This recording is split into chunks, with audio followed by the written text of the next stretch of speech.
रात्री 11 वाजून गेले तरी नमा झोपली नव्हती. डोळ्यात अश्रू, हात थरथरत होते, कारण आज पुन्हा तिच्यावर हात उचलला गेला होता. पण यावेळी फरक होता. ती शांत बसली नाही. तिने स्वतःला एक प्रश्न विचारला, मी अजून किती दिवस सहन करणार? आणि इथे सुरुवात झाली तिच्या आयुष्यातल्या सर्वात मोठ्या बदलाची.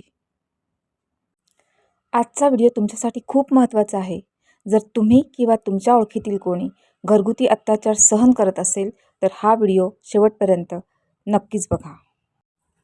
आपल्याला वाटतं फक्त मारहाण झाली तरच तो अत्याचार असतो, पण खरं काय माहीत आहे?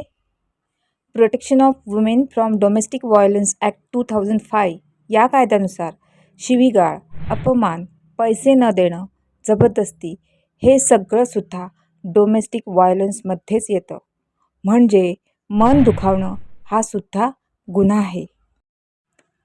आता प्रश्न मोठा आहे, हे सगळं जर होत असेल तर कायदा तुमच्यासाठी काय करतो? Number 1, protection order. कोर्ट आरोपीला तुमच्यापासून दूर ठेवू शकतं. येस, तो तुमच्याशी कॉन्टॅक्टसुद्धा करू शकत नाही.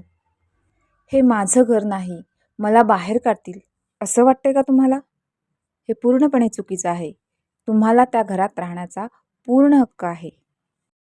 उलट कोर्ट आरोपीलाच घराबाहेर काढू शकतं आणि तुम्हाला सुरक्षित जागा देऊ शकतं. तुमचा खर्च, मेडिकल बिल्स, मेंटेनन्स सगळं तुम्हाला मिळू शकतं. तुमच्या मुलांचं प्रोटेक्शन, सर्वात महत्त्वाचं, कोर्ट तुम्हाला तुमच्या मुलाची कस्टडी देऊ शकतं. मानसिक त्रास झाला आहे तर त्यासाठी तुम्हाला भरपाईसुद्धा मिळू शकते. सगळ्यात मोठी अडचण काय आहे माहीत आहे? लोक काय म्हणतील? घरातलंच आहे ना, सहन करू.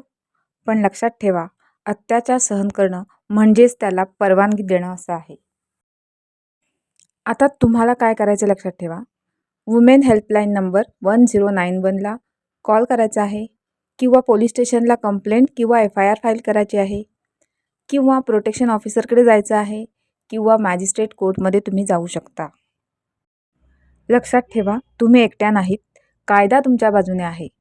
जर तुम्हाला किंवा तुमच्या ओळखीतील कोणाला हा त्रास होत असेल तर आजच आवाज उठवा. हा व्हिडिओ शेअर करा. कदाचित कोणाचं तरी आयुष्य बदलू शकेल. हा व्हिडिओ फक्त एज्युकेशनल आणि अवेअरनेस पर्पजसाठी आहे.